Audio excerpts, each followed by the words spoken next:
Why does Aaron not get punished? Man, that's a great question. I don't have an answer to that. I mean, I have an answer, but I don't have the answer. I do think it speaks to the fact that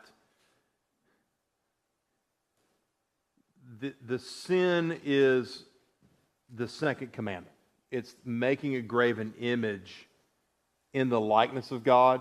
But I hold the view that it's the pedestal, meaning there's a lot of ancient history showing like there's a pedestal, in this case a calf, and then a deity. They would make a carving of a deity or a bronze of a deity, and they put the deity on the back of a horse or a cow. But Israel, I think Aaron is pretty accurate in that Israel's God is to be imageless. So what he does, instead of making an image of the deity, he makes an image of the animal that the deity, the invisible deity, is hovering over or riding. Does that make sense? And so I think ultimately that's why he doesn't technically get punished, because he kind of quasi breaks the second commandment, if that makes any sense. He breaks it, but he doesn't make an image of God. He makes an image of the animal God would theoretically ride. And then, because he gets promoted. In Leviticus, he gets promoted to chief priest, high priest. What was the other question? Okay. All right, perfect. All right, so now we're going to do, real quickly, 33, and then 34. I for years taught, and I was like, I think this is the case. And then I did some reading on chapter 33, and I'm like, I think it is the case. And this is not a common opinion. Full disclosure. You don't have to like what I'm about to tell you. You can disagree with me. But I want to read 33, and then we'll hit 34 briefly, and then we'll do the tabernacle. So we're going to read it, and then I'll talk about what I want to say.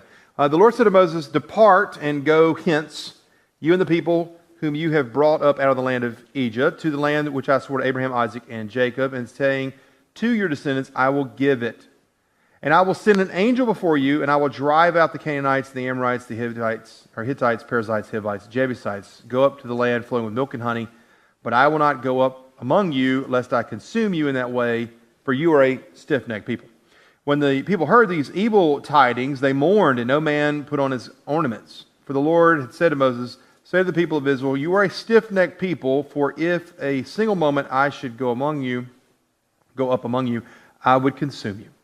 So now put off your ornaments from you, so that I may know what to do with you." Therefore the people of Israel stripped themselves of their ornaments from Mount Horeb onward. Now Moses used to take to the tent and pitch it outside the camp. So the camp.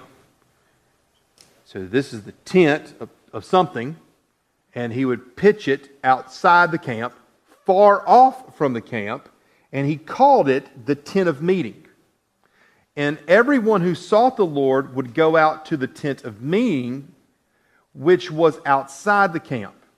Whenever Moses went out to the tent, all the people rose up, and every man stood at his tent door and looked after Moses until he had gone into the tent.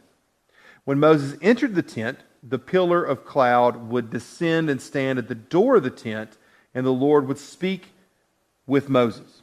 And when all the people saw the pillar of cloud standing at the door of the tent, all the people would rise up and worship, every man at his tent door. Thus the Lord used to speak to Moses face to face, as a man speaks to his friend. When Moses turned again to the camp, he and his servant Joshua, the son of Nun, a young man, did not depart from his tent. Moses said to the Lord, "See, you say to me, bring up this people, but you have not let me know to where you will send it. Send me with them, or send which you will send with me.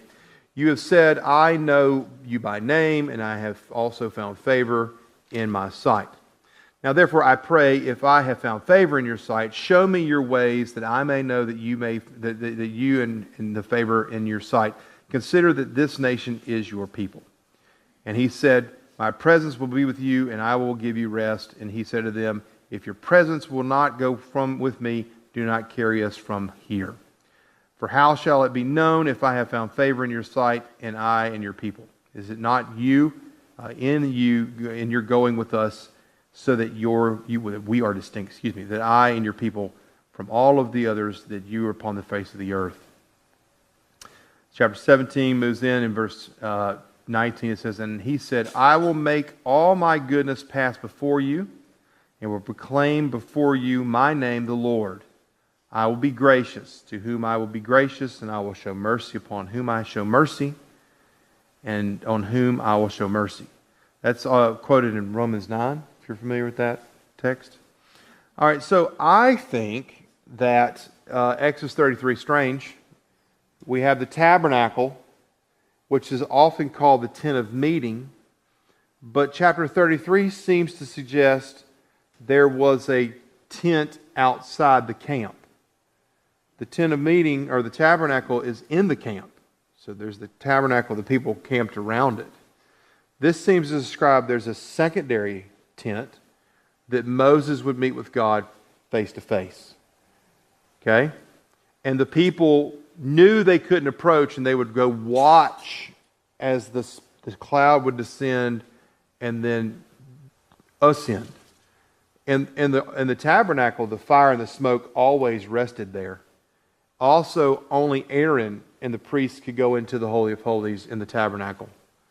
And so some have suggested that they're the same, that the tent of the meeting and the tabernacle are the same.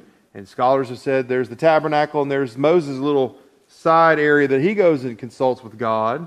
And I lean in that direction. But I mean, there's no way of proving it. And I couldn't find any pictures of illustrations of people trying to figure that out. But either way, it's one of the two or both, or I don't know. Well, I don't know. All right, so let's look at chapter 34, and then we'll do the tabernacle for sake of time. Yes. But chapter 36 says building the tabernacle. So could this be tents, literal tent? Because that word. Maybe there's the three before the tabernacle is built. Yeah, so there's a book called "To Your Tents, O Israel," and it's an entire 300-page book on the tabernacle. And the first chapter goes through, the first is Ohel, that's the word tent, right? How it's used 190-something times, and then it moves to the tabernacle, which is usually, I think, 130, 40 times, somewhere in there. And he works you through all the different language for that.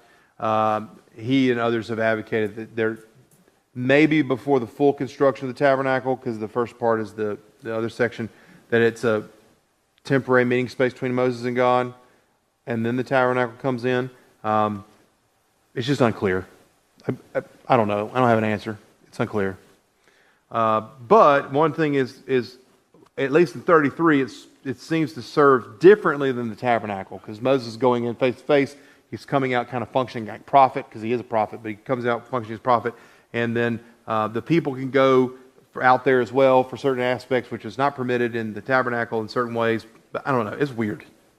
Can we say that? Is that okay to say? Yeah, I mean, for me, with Moses, everything's on his shoulders, and it's been connected with the mountain.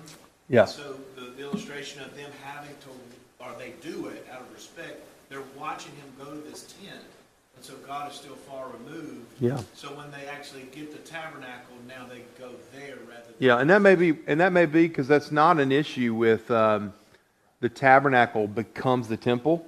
We'll talk about that too. All right, so 34, we'll jump through this. This is the renewal of the covenant. So chapter 34, it says, the way it's phrased in the Hebrew is pretty funny. And the Lord said to Moses, "Go cut 2 more tablets of stone like the first ones, the ones that I will write upon them, the ones that you broke." It's so funny. He's like, "Hey, by the way, I'm not cutting tablets this time. You go cut the tablets. You bring them over here to me. I'll write on them again, but the ones you broke." All right, it says, "Be ready in the morning and come out into the morning of Mount Sinai. Present yourself there at the top of the mountain, so no man shall come up with you, and let no man be seen throughout all the mountain. Let no flocks, no herds feed on that before the mountain." So Moses cut 2 tablets of stone like the first ones. He rose early in the morning and went to Mount Sinai as the Lord had commanded him. And he took in his hands, 2 tables of stone. And the Lord descended in the cloud and stood there with him, and proclaimed the name of the Lord. The Lord passed before him and proclaimed, and then this is a very famous text. This speaks to God's character. A friend of mine wrote an article, and the German phrase for this is the Nader formal.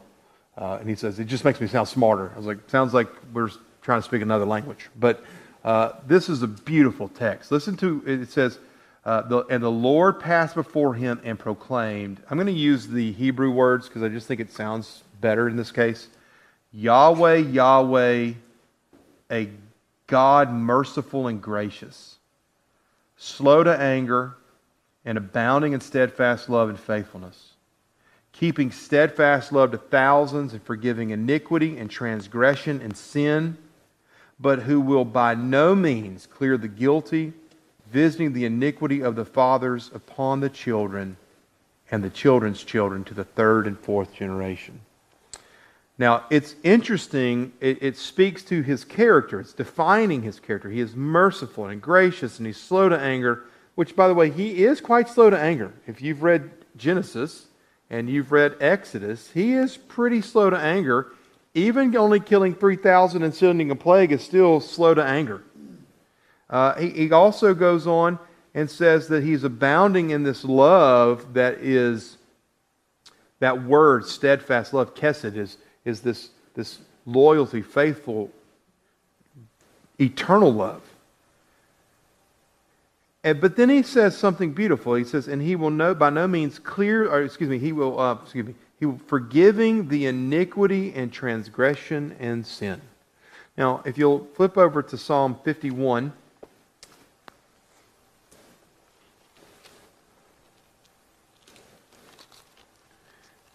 Thank you for the bottle of water. I'm going to grab it. Psalm 51, everyone knows Psalm 51. This is the Psalm of David. It tells us it's after what happens with his encounter with Nathan following Bathsheba. It begins, and it's fascinating, the literary connections here. Have mercy on me, O Lord, or O God, according to, there's the same word, your steadfast love, according to your abundant mercy. Sounds like David's familiar with Exodus 34. And then he moves into the threefold words for sin. He says, blot out my transgressions, wash me thoroughly from my iniquity, cleanse me from my sin. All three of those are synonyms for sin, but they carry different weight.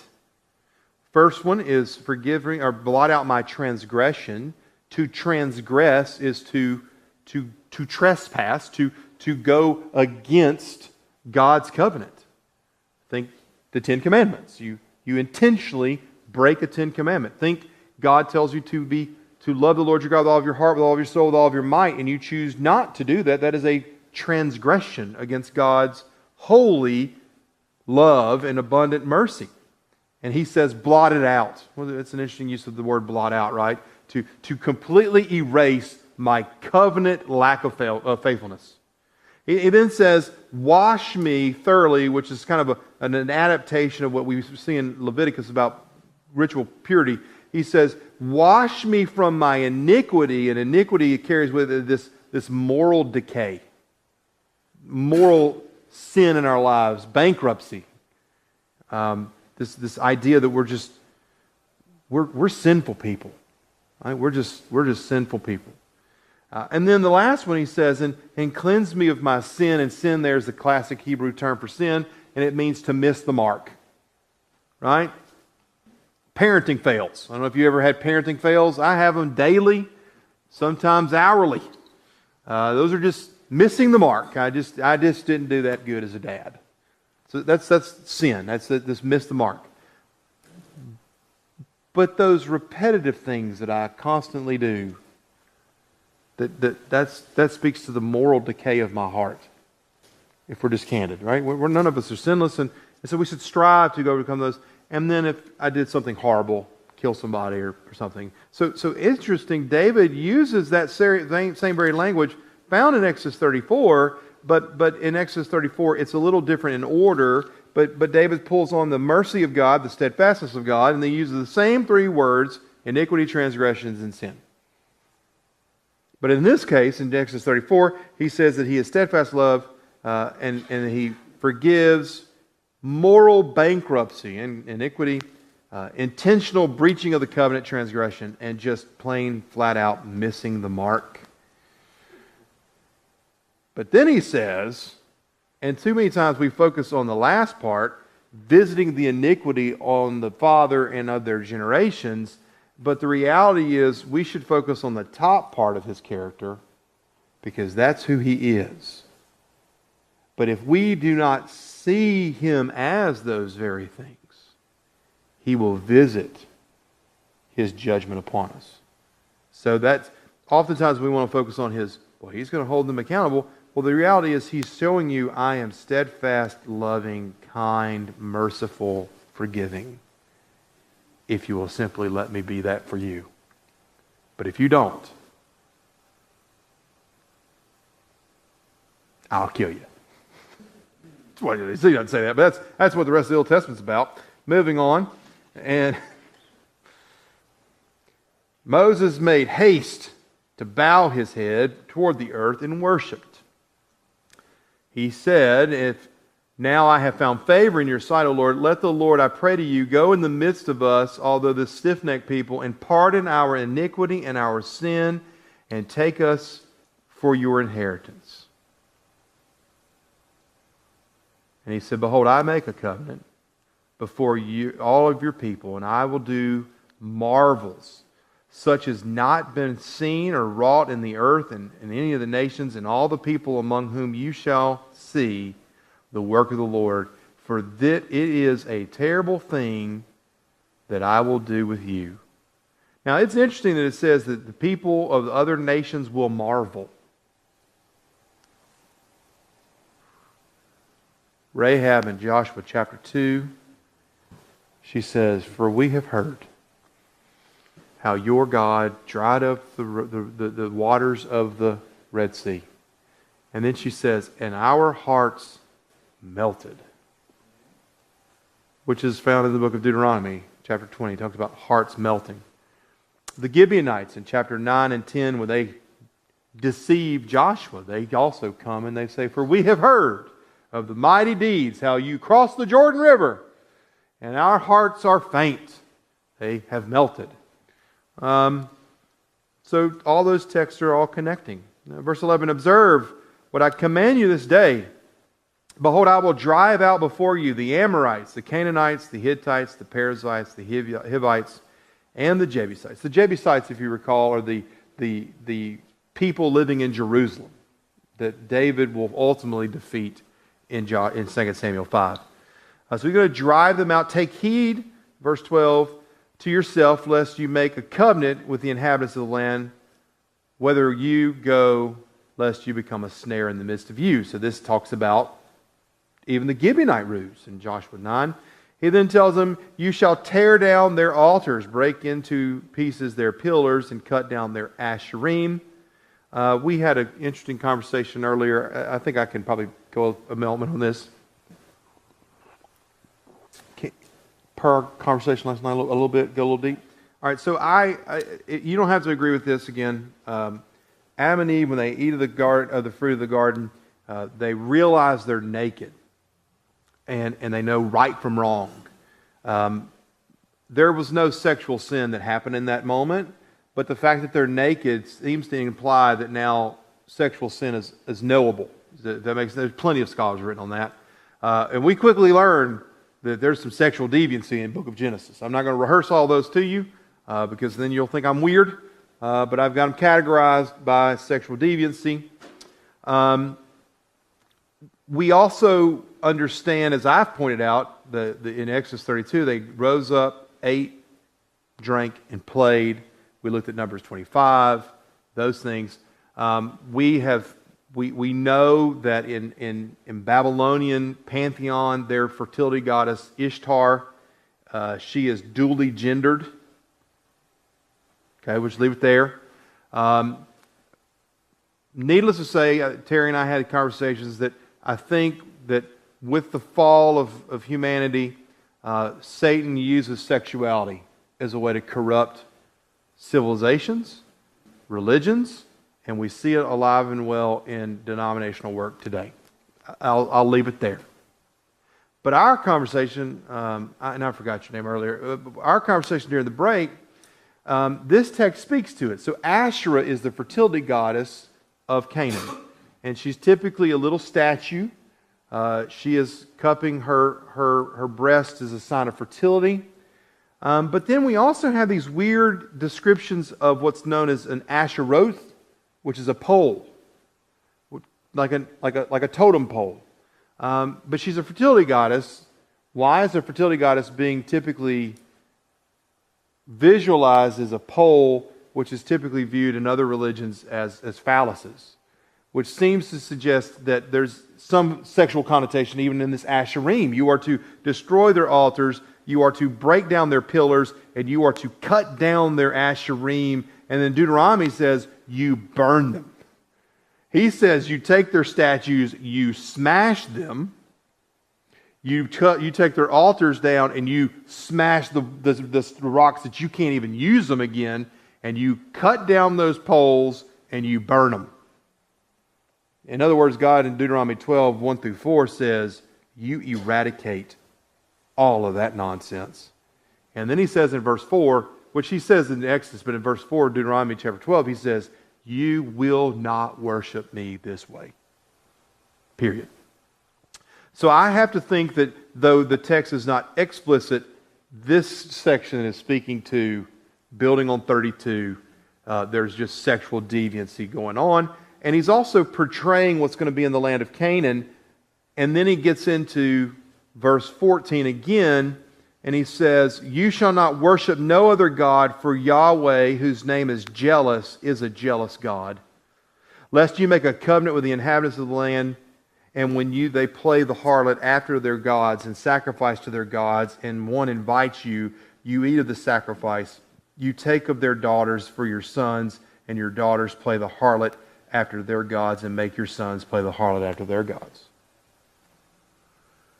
Unfortunately, he was prophesying here. I mean, it's God that's speaking. He's not prophesying. He's telling them this is what's going to happen if you're not careful. But in true God knows all things, that's exactly what happens. That's the whole point of the book of Hosea. It's the whole point of Jeremiah, the first several chapters, where he's preaching the same message. And then you have the entire book of Ezekiel. The first portion of it is him just constantly saying, y'all were warned, and yet you did exactly what these verses said don't do. He then moves into kind of giving the Ten Commandments-ish again. You shall make no for yourself molten gods. Like he wants to start there. Like, don't do that again. The Feast of Unleavened Bread you shall keep. 7 days you shall eat the unleavened bread, and as I've commanded you at the time appointed of the month of Aviv, that's talking about the Passover. And then he talks about in verse 19, all that opens the womb is mine, all of your male cattle, firstlings of the cows, sheep, firstlings of the donkeys, you shall redeem for the lamb, with the lamb, as you will not redeem it if you break its neck. Then he walks through talking more about the calendar there, and then we see toward the end of the chapter where we get this interesting, where he goes in before the Lord. All right, so here we then see in verse 29, when Moses came down from the mountain with 2 tables of the testimony in his hand, as he came down from that mountain, Moses did not know that his skin of his face had shone because he was talking with God. And when Aaron and the people of Israel saw Moses, behold, the skin of his face shone, and they were afraid to come near him. But Moses called to them and to Aaron, and all the elders of the congregation returned to him, and Moses talked with them, and afterward all the people of Israel came near, and he gave them in the commandment all that the Lord had spoken with him at Mount Sinai. And when Moses had finished speaking with them, he put on a veil on his face. But whenever Moses went in before the Lord, he would speak to him, he would take off the veil, and until he came out, and then he'd come back out, he'd put it on. So the reason Jerome, when he translated the Hebrew Bible into Latin, the Latin Vulgate, there in Bethlehem under the Church of the Nativity and the little crypt under there, he interpreted through Latin this phrase in the Hebrew where it's a strange word, but it's a sense, this raiment of light shining. His skin is a raiment shining. And Jerome translated that as horns. His skin was raiment. You know what I'm talking about? It's bursting forth with like the sun rays. He translated that as horns, and that's why Michelangelo then created that very muscular Moses in Rome with the little horns on his head. If you ever looked at that at Peter and Chains Church there in Rome, Y'all not seen that one? Yeah, just Google it. It's a ginormous Moses statue right across from the Colosseum. It's the Peter in chains. It allegedly has Peter's chains that held him captive, but there's this jacked Moses figure with horns. Yeah. Fun fact about Michelangelo, as a former art student, all of his paintings and all of his sculptures are all jacked. Does anybody know why? He was a grave robber. He would go rob graves, and he would then do autopsies, skin them to see muscle structure, and then he would carve his carvings and his paintings based off of muscular sculpture without the skin. That's why they're always jacked. True story. And my favorite Michelangelo story, unrelated to Exodus, is the Last Judgment in the Sistine Chapel. You walk in Sistine Chapel, you turn around, the wall's behind you, the door's right here. It's got Jesus in his resurrected form. You've got the dead in the corner, and he painted the Pope in hell, and a serpent biting said Pope somewhere. And that was his lasting to the Pope. True story. Fun times to have an art guy as your Bible teacher. All right. Fun times. All right, now let's talk about what we then do. He comes down the mountain, he gives them the law again, and that moves us right into the tabernacle. So now we're at the tabernacle, and the tabernacle is the part where you're reading through the Bible in a year, and you just hit the snooze button, and you quickly go to the Gospel of Matthew. You know, you're just kind of like, it's time. I need a little Jesus. You know? But I would encourage you to persevere. And then you persevere, and you get to Leviticus, and you're like, I tried to persevere, and now I'm going to the Gospel of John. But there is rationale. So what we have for us to understand, and I think once you grasp this, it will truly unlock all things understanding in the Old Testament of how worship functions. So the next slide, we have, this comes from a variety of scholars, but there's this idea of sacred space. And so we've already been talking about it. And in the Torah, there's this idea of sacred space. There's sacred status, which is more of Leviticus. That's the clean and unclean laws in chapter 11 through 15. And then there's this idea of being forgiven of sin. And so there's clean, unclean, common, holy. And there's a process of becoming holy. You have to be ritually cleansed from your outward uncleanliness. That's not a state of sin, right? Touching dead animals, bodily functions, eating unapproved foods. I am eternally, and so is Terry, unclean because we are bald. It says if you are bald, you are unclean. And so all forms of leprosy, and that includes psoriasis, eczema, acne, any skin disorder gets lumped under the term leprosy. Those are not sin. Those are just parts of life, and you have to be cleansed. To be cleansed, you become clean. And once you become clean, you have access to a holy God. And that holy God, you then offer a sacrifice, and then you have for repentance of sin, and you are now made holy. So that's the second part. Sacred time, we've already kind of hit at. You have 4 times a year you come to the temple, or the tabernacle in this case, and you have worship services or feasts, right? So you have Passover, you have Pentecost, you have Day of Atonement, and then you have the Feast of Booths. So there's these 4 that you come to and you celebrate. And the Day of Atonement, Leviticus 16, is very important because if you can't afford sacrifices, 1 day a year you get to be forgiven in that. But from there, we move to the actual sacred space context because this is more important to what we're doing. Sacred space in the book of Exodus is isolated to the burning bush and to Mount Sinai. The burning bush, God tells him in chapter 3, take off the sandals from upon your feet, for the place upon which you're standing is holy ground. Do not come any closer. Sinai is super holy. Chapter 19, it tells them, do not get near it. Don't let the animals touch it. They can't touch it. I will strike them dead. This is holy, sacred, and only you get to go to the top and have this conversation. So then God is going to build the tabernacle to help tabernacle, verb there, with them.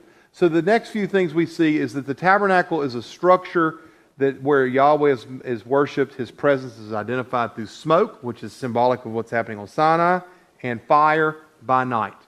Now, I have some AI-generated images so we can help understand sort of the process. The first sacred space obviously is Eden. I'm sure that's not what it looked like, but whatever. That's what AI gave me, right?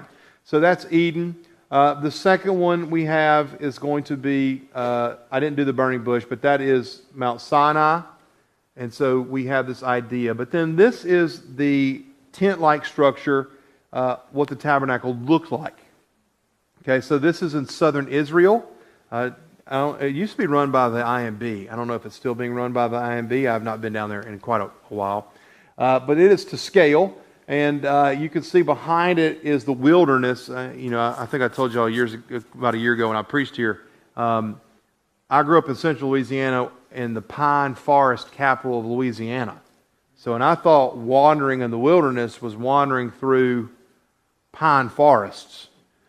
Only that when you get to Israel, you realize, nope, it's a bunch of desert rock, which is to parallel their spiritual condition. Dry, dead, arid, rocky. And so that's back there. You see the tour buses. And so the length of this, you'll see in a minute, is 100 cubits by 50 cubits. And the cubits are 18.9 inches specifically, and that's a ballpark elbow to fingertip on a normal human. And so think in terms of 100 cubits is 100 times 18.9 inches. Now, on the next slide, we have a couple of what we believe it looked like inside, okay? And so we have the menorah, which is on the left side here. That menorah, some have argued, may represent one of the trees of the garden. It's an almond tree, provides light. On the top far right, you have the table of showbread. That was representing the table of presence. Some people said it suggests the manna. Before the actual veil, there's the altar of incense. The altar of incense is recorded there in 30 and 37. It provides smoke. One could argue it's providing a pleasing aroma. It's also providing a cloud to protect the priest from the holy behind it. And so we sort of see those features, and then behind that is the Ark of the Covenant, which is behind the veil. On the next slide is the picture. I'm sure he's not a missionary anymore since this was before Katrina. But that was the IMB missionary at the years ago. And so you have the altar that's here. Behind that is the wash basin, or the basin of water. And then the sons of Levi took roles of moving the actual tabernacle itself, right? And then the altar would be where they would offer their sacrifices. Those are the horns. They talk about the horns of the altar. That's what those look like. And then the next slide is inside. We're working on a limited IMB budget here. So that's funny. I'm sorry. That's funny. That's funny. It's limited. We got Orville Revenbacher over here as Aaron. That's what it looks like. I don't know. So you see the altar of incense. You can see blood on the horns. Aaron up there is wearing the 12 stones. This comes from Leviticus chapter 8 through 10. Each is a precious metal or precious stone with the name of one of the tribes on it. Somewhere around his sash is the Umim and Thummim, which are the casting of lots. They somehow say yes or no. You cast lots and say yes or no. They're not on there, I'm not sure. But he's wearing the linen ephod. You recall he is to be anointed as high priest. You anoint the right earlobe, right big thumb, and right toe. Anointing head to toe of the high priest.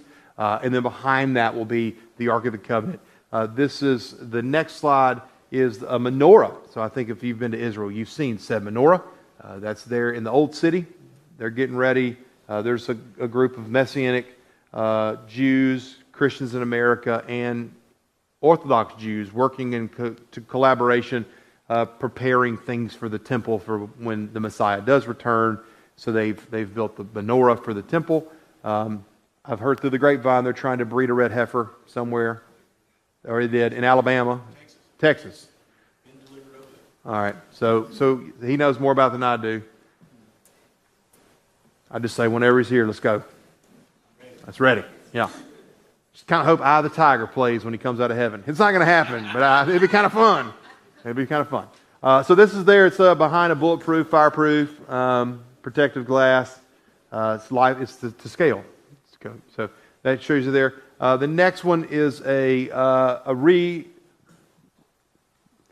recasting of the Ark of the Covenant. It did not have samurai swords to carry it with. But this one is not correct either. Does anyone know why this one's not correct? The wings are not correct. They have to have 3 pairs. 2 to cover their face, 2 to fly with, and 2 to cover their feet. Now, on that is the mercy seat. God sits, hovers, whatever. I'm not sure, right, because I couldn't go in there. That's where he's at. And Aaron would do the Day of Atonement, Leviticus 16, and one day a year he would go in and throw blood on the altar of the mercy seat, and then they would send the scapegoat out. And so this is key. It's worth pointing out at this point, sort of dealing with, I guess we'll go to the next slide, and then we'll have this conversation. This is then Solomon's temple he builds. You got the huge altar at the top right. Then you have the wash basin, and what's under the wash basin? Golden calves. Yeah, so it's odd.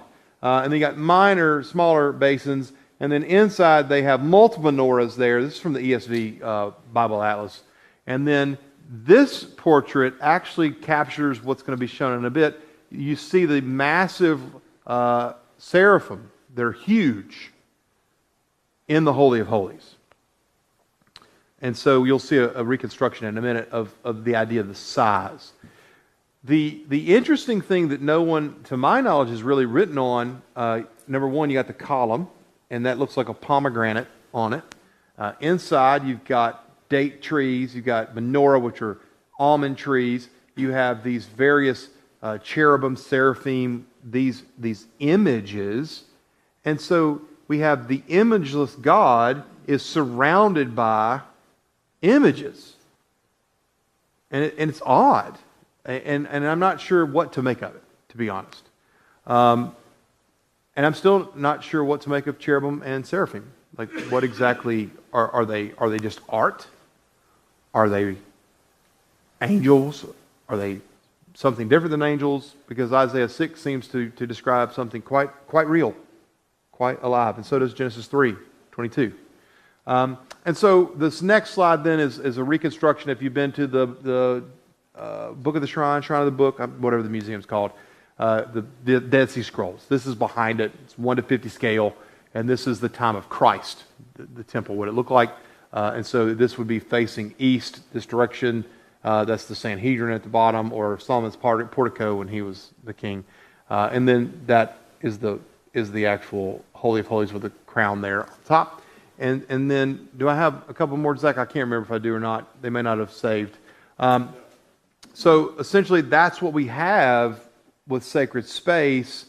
And some scholars have recently suggested that the tabernacle, so the history of the tabernacle, right? So the history of the tabernacle is that David wants to build God a temple in 2 Samuel 7, and God says, I've been living in a tent since wandering in the wilderness. I don't need a house. I will make you a sure house. Your son will build me a house, and his kingdom will be forever, and that's why it's both historical and messianic. What happens to the tabernacle when Solomon builds the temple? A couple of Jewish scholars have argued the tabernacle was actually put in the temple. Like it was actually just put in there. It's part of the temple proper. And that we don't know what happened to the Ark of the Covenant, but the tabernacle was there. But the tabernacle in and of itself, I mean, we have a few minutes. Like we're kind of done with Exodus. We're talking about sacred space. Let's kind of talk about this tabernacle. So it's quite interesting when we talk about the tabernacle, we talk about the Ark of the Covenant specifically, we see something pretty interesting happen. Okay, so we obviously have the Moses leads across the Red Sea. When we get to Joshua chapter 6, technically chapter 3, the Ark of the Covenant is brought by the priest and the Jordan River splits. Does everybody remember? It splits. In the book of Judges, so Joshua has the role of the ark is there, which means the ark becomes symbolic of the tabernacle. So everybody understands? So the ark is being used as the tabernacle. And then, obviously, in Deuteronomy it's being used. But where is the ark ever mentioned in Judges? Nowhere. In fact, we don't even know where it is. It's not even mentioned. But then what we get is, many of you know this, but if we look at Judges 21, verse 25, 18:1, 19:1, 21:25, all say similar things. In those days there was no king in the land, and every man did what was right in his own eyes. Which, by the way, is the opposite. If you're looking at a pecking order of the books, you have Genesis, God is creator. He calls Abram out of Ur. And in 2 Kings 24 and 25, he sends the Israelites right back to Ur, which is Babylon. In Exodus, God is king, because he tells us he's God is king. And in 1 and 2 Samuel, they want a human king. And he says, for they have not rejected you, Samuel, they have rejected me as king. In the book of Leviticus, it is, you are to be holy, for the Lord your God is holy. And the parallel equivalent on the other side is Judges. And what do we get? Every man does what's right in his own eyes, which is the opposite of you are to be holy, for the Lord your God is holy. In the book of Numbers, they wander around for 40 years because they are not faithful. In the book of Joshua, they enter the land of Canaan and it dwells 40 years, for they are what? Faithful. And that leaves Deuteronomy at the top. And Deuteronomy tells them how you succeed everywhere on the right or your left in faithfulness. Or if you disobey, how I will destroy you. And so there actually is parallels, antithetical, Genesis, 1st, 2nd Kings, Exodus, 1st, 2nd Samuel, Leviticus, Judges, Numbers, Joshua. Deuteronomy then becomes the theological interpretive lens to understand their destruction. That was extra. Judges 21:25 speaks to every man does what's right in his own eyes. The book of Ruth is at the end of the Hebrew Bible, not here in the Hebrew Bible. And then you get chapter 1 of 1 Samuel, and it says, there was a certain man of Raphathim Zophim in the hill country of Ephraim, whose name was Elkanah, the son of Jehoram, son of Elihu, son of Tohu, son of Zuph, an Ephraimite. He had 2 wives. The name of one was Hannah, the next one was Peninnah. Peninnah had children, Hannah did not. Now, this man used to go up year after year from his city to worship and to sacrifice to the Lord of hosts at Shiloh. What a beautiful verse. It goes from everyone does what's right in their own eyes, and we have one man who is faithful through and through, who's taking his wives to Shiloh. And now all of a sudden we have Shiloh. Like, what? They cross the Jordan River, they go into the land of Canaan and Joshua, the Ark of the Covenant tabernacle is not mentioned, and now all of a sudden, Judges is over, where's the Ark been? And now we have Shiloh. And it tells us, in that Shiloh, there's Eli, the high priest, and his 2 boys, who, not too good. It calls it a shrine, and I don't know what that implies. Does that imply brick and mortar? Does it imply the tabernacle? It's really unclear when you read scholars on it. Many of you know what's happening, but it's also quite fascinating. The very famous text, the Messianic prophecy in chapter 2, verse 10. But chapter 3 is pretty spectacular as it relates to the tabernacle, as it relates to sacred space. Now, the boy Samuel was ministering to the Lord under Eli, which is an odd sentence. And the word of the Lord he says, and the word of the Lord was rare in those days, and there was no frequent vision. I don't have time to go over this, but what happens in chapter 3? Samuel hears the voice of the Lord not once, not twice, not 3 times, but 4. And then he has a vision. And when he finally goes and tells Eli, Eli says, I think God's talking to you. Which speaks to Eli is not really in tune with what's happening in the tabernacle. Is everybody tracking along? Also, if you read the text closely, and some of my students don't like this, and I said, take it up with God. He's the one who recorded it. Where is Samuel sleeping? Directly next to the ark. You're not supposed to be there, young Samuel. But he's made his little pallet right next to the ark, which makes you understand why he's hearing God speak to him. Which seems to suggest there's been a lax in the holiness that is played such a prominent role in the book of Exodus on the tabernacle and God's dwelling. Beyond that, if we keep going, many of you are familiar with this text. The ark gets taken captive, right? So it is taken captive in chapter 4. The Philistines take the ark. Or does the Philistines take the tabernacle? They run that little thing out there like it's going to win the war like it did at Jericho, and the Philistines take it. They then take the Ark of the Covenant and they put it in the temple of Dagon, which means they moved it up to the top of some structure, put it in the temple of Dagon, and Dagon, the statue, falls over. Y'all are familiar with this. Then they're like, man, we got tumors all over us. Let's get this thing out of here. They ship that thing off, and it comes back into the land, pulled on a cart. It bumps, someone grabs it, and that person drops dead. When do you hear about the Ark of the Covenant after that chapter, chapter 7? I'm glad you answered. 2 Samuel, chapter 6. It goes into exile again. The tabernacle / ark is no longer center stage. David has just conquered Jerusalem. The first thing he wants to do is bring God to his capital.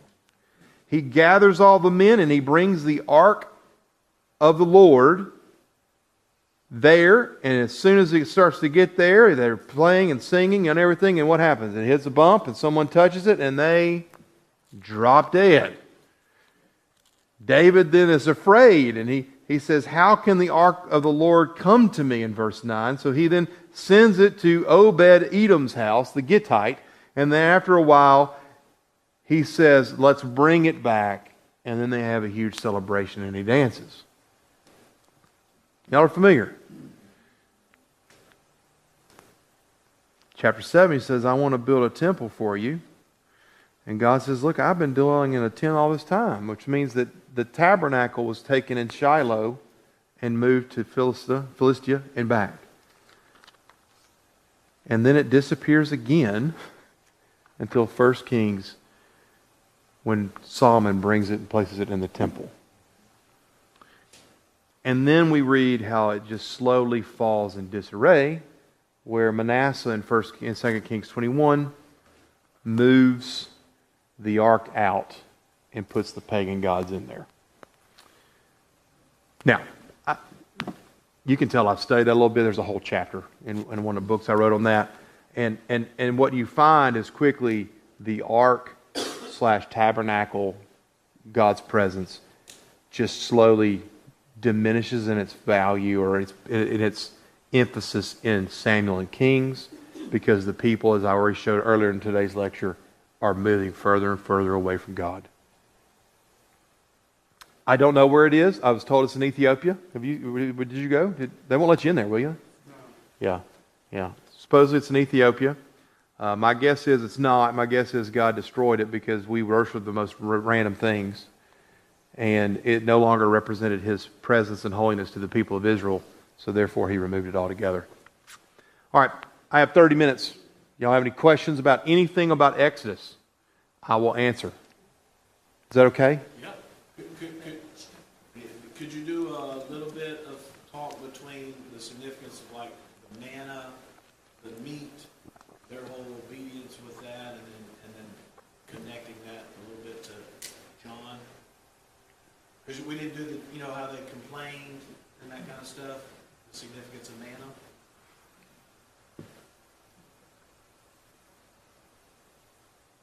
I'm thinking. Yeah. I'm trying to think how you want me to connect it. Is that in your lecture when you do and talk about the manna and they're complaining? You brought us out here to kill us, and then Oh yeah, and Numbers and all that stuff, and Exodus as well, where they're complaining.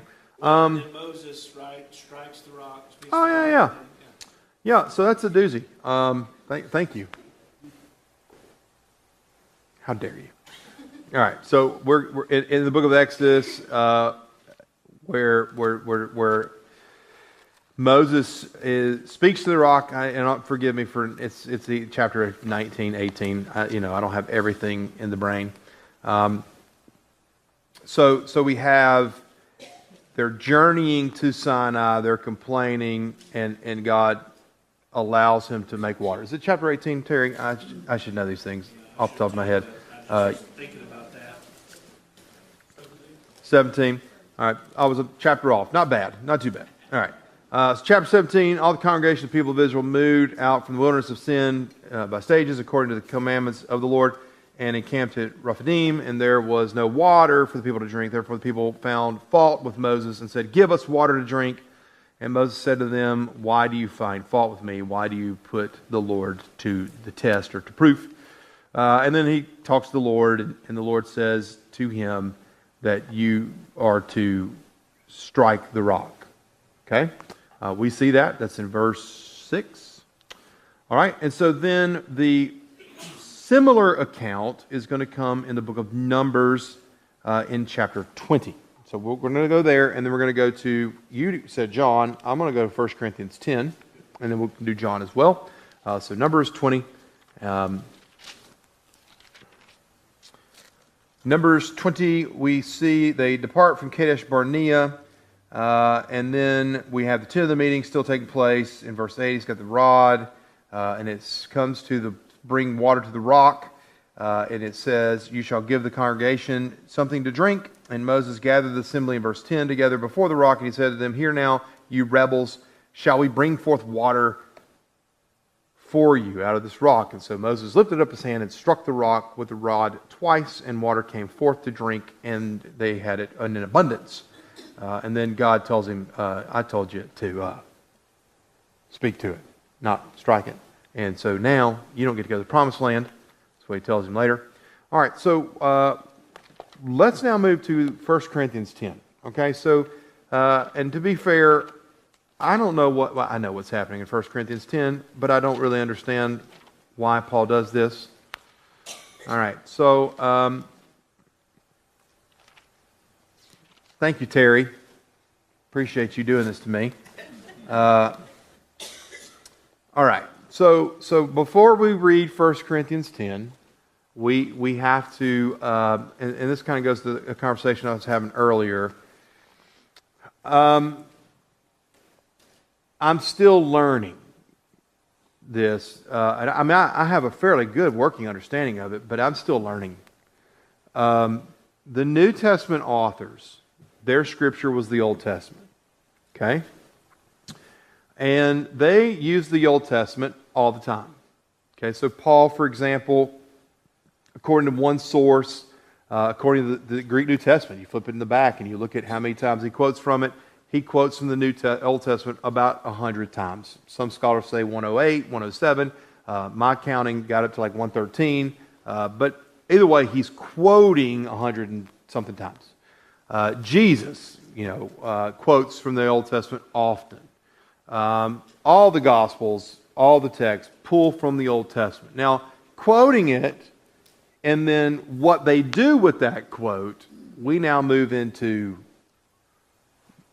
some different areas. For one, Paul, for example, in Ephesians 4, he does what's known as pesher. That's a Jewish interpretive thing coming out of Hillelian thought, which Jesus was contemporary with those things, where you quote a text and then you explain a text. And so in Ephesians 4, 8, Paul quotes from Psalm 68. And then he says, the meaning of this is, and then he gives the meaning. We have Matthew quoting from Isaiah 7:14 in chapter 1, verse 23, and he quotes the context and the meaning in its proper context, and we understand that. He then quotes from Micah 5:2 in chapter 2, same thing, pulling Micah 5:2 and then giving it the same meaning.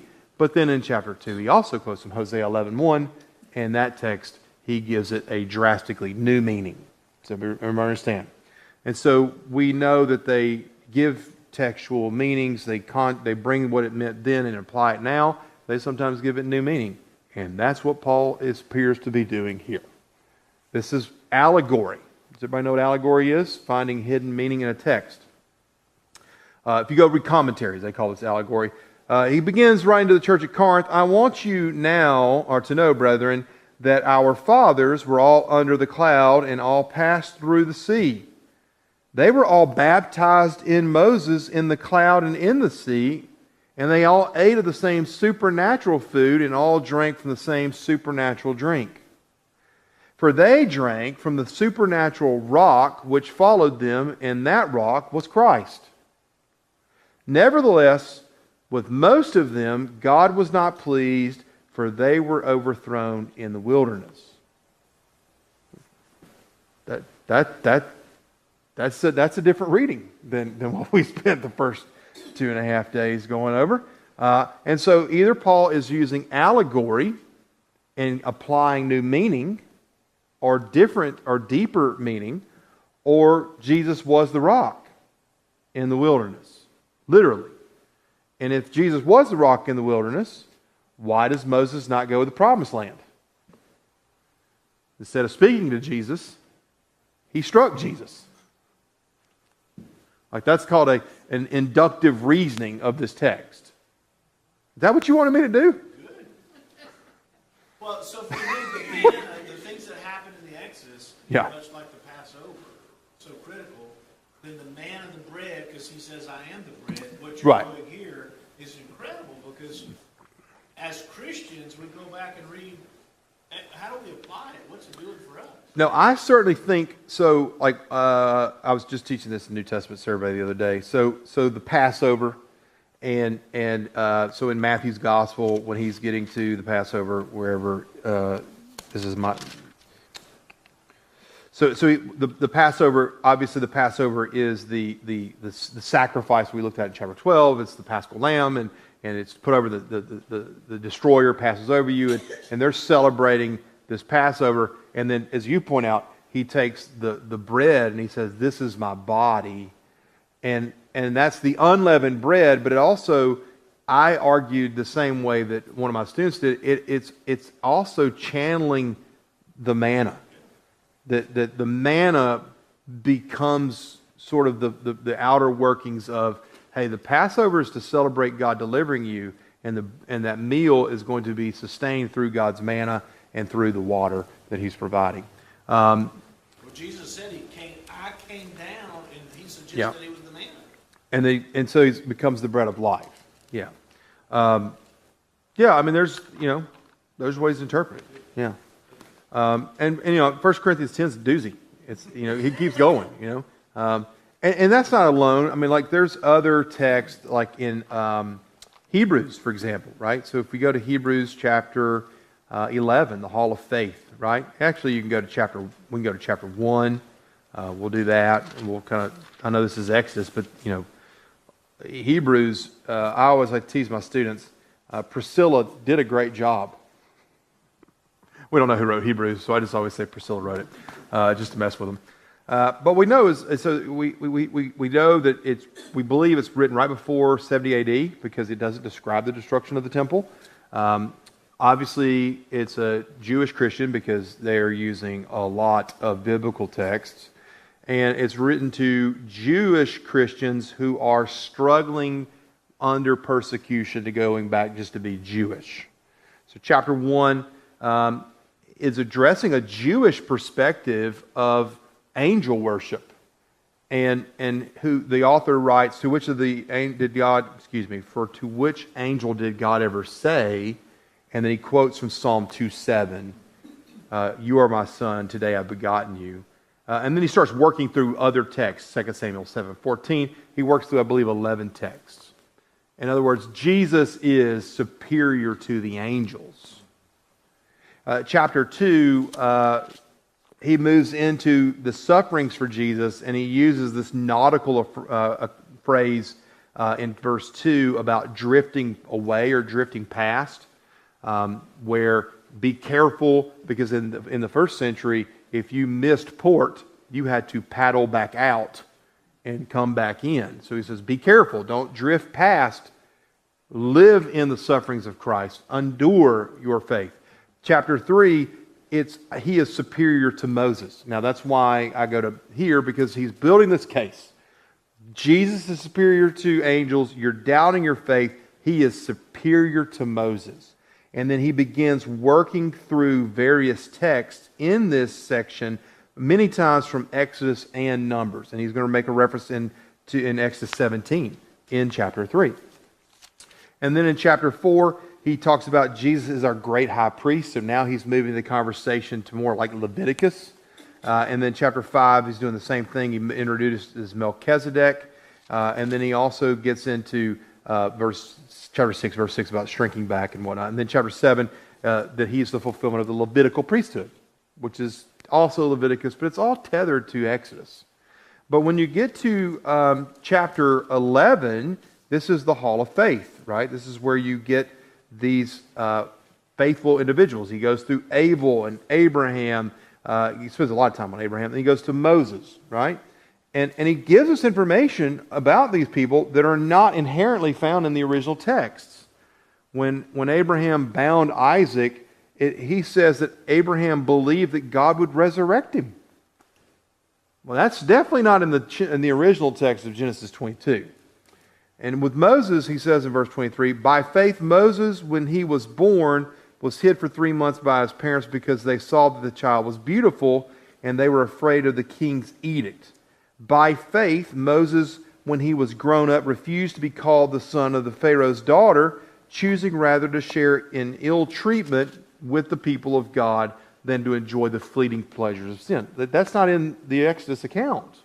I'm not saying it's not true. It's just he's giving a more robust reading. He considered abuse suffered for the Christ greater wealth than the treasures of Egypt, for he looked to the reward. By faith he left Egypt, not being afraid of the anger of the king, for he endured as seeing him who is invisible. By faith he kept the Passover and sprinkled the blood so that the destroyer of the firstborn might not touch them. By faith the people crossed the Red Sea as if on dry ground, but the Egyptians, when they attempted to do the same, were drowned. By faith the walls of Jericho fell down after they had been encircled for 7 days. And so he moves into the book of Joshua.